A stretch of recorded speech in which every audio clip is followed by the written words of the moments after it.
Netflix's Hillbilly Elegy review, Amy Adams delivers a strong performance in a listless drama. It requires serious cynicism to believe that any artist would make a piece of work solely for the sake of trying to win some shiny hardware, but the term rewards bait does still have merit when applied to the feeling a particular kind of film gives off. Rather than being about the intention that went into creation, some movies seem to simply lack a particular raison d'etre in their existences beyond being material that classically catches the attention of those who vote in various guilds, academies, and organizations that give out annual trophies. They typically have something to showcase, like an impressive performance, or elaborate production design, or hyper-detailed costuming, but otherwise possess an emptiness in their storytelling. Ron Howard's Hillbilly Elegy is such a film. It's rich material from an acting perspective, as stars Amy Adams and Glenn Close play wild and flawed women of Appalachia trying to do right by their family, and they both sink their teeth into the meaty roles. That, unfortunately, is where the real substance ends, however. Based on a memoir, it has no real story to tell, but hopes to distract you from that fact with its non-linear construction and heightened circumstance. Save for its best performances, it's merely another rote story about basic family drama and accepting one's own roots, and is unable to possess any real emotional impact. Hopping back and forth between a central narrative set in 2011 and events of the 1990s, the movie moves through the life of J.E. Vance, Gabriel Barso, and Owen Astalos, the young man from a broken home who is studying law as a graduate student at Yale University. While trying to get a summer position that can help him afford tuition and be with his girlfriend, Frida Pinto, he gets a call from his sister, Haley Bennett, and is hit with the scary news that his mother, Bev Amy Adams, has overdosed on heroin and is in the hospital. While he is waiting to hear about a final interview for a big opportunity, he opts to get in his car and make his way back to his family's home in Ohio.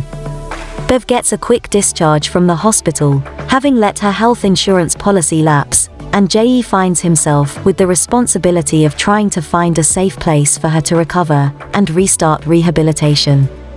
Doing so inspires various memories of his teenage years, filled with the drama of living in poverty, his mother's addictions and mental issues, and his relationship with his hard-nosed grandmother known familiarly as Mamor. There is nothing unique or particularly compelling in Hillbilly Elegy's story.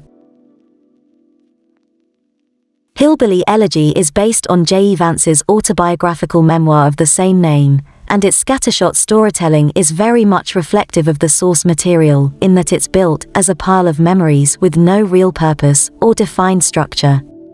Vance makes for an inert protagonist, as we never actually see any of his accomplishments or are provided any context for how far he has come from his humble beginnings the film tells us about, but otherwise skips over his time in the military, and the only academic achievement we see is when he gets the highest grade in the class on a high school algebra test.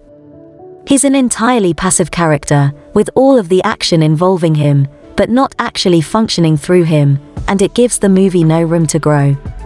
Without any arcs to speak of, the film is left to congeal as an anthology set within the life of a random individual from Ohio, and while that does result in a few intense and dramatic moments being adapted, it's not much of a cinematic experience stretched over 116 minutes.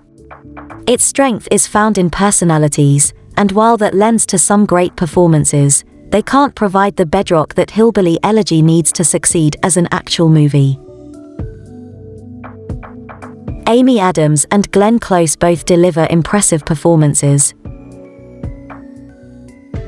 Far and away the best thing about the Ron Howard film is the turn from Amy Adams, which is in itself an interesting thing because it really is a wholly unpleasant performance. Bev clearly loves her family and wants to provide them the best life she can, but she is also a woman who exhibits symptoms of some mental health conditions and struggles in her battle with addiction, all of which is material that Adams uses to deliver some blistering moments.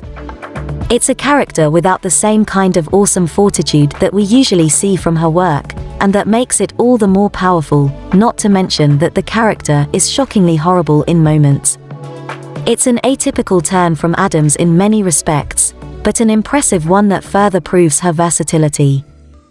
With Adams vying for Best Actress, that leaves Glenn Close with the fight for Best Supporting Actress, and it's a field in which she'll compete well with her Hillbilly Elegy turn. It's most certainly a trope role, the family matriarch who gets shit done regardless of personal cost, but Close has a lot of fun with it. There is a particular unpleasantness that comes with her exhibited bigotry, which serves as a roadblock from really being able to appreciate the character, but it is a real transformative performance from the actor, complete with some impressive hair and makeup work that allows her to fully disappear physically. It's never a bad thing for a film to feature a pair of exceptional performances, but it does become a bad thing when those exceptional performances are all a film really has to offer. Thanks to Amy Adams and Glenn Close, Hillbilly Elegy is a title that may pop up a lot in the coming months, read on cards pulled out of envelopes by on-stage celebrities, but it's a shame that those who watch the movie based on that hype will be left disappointed.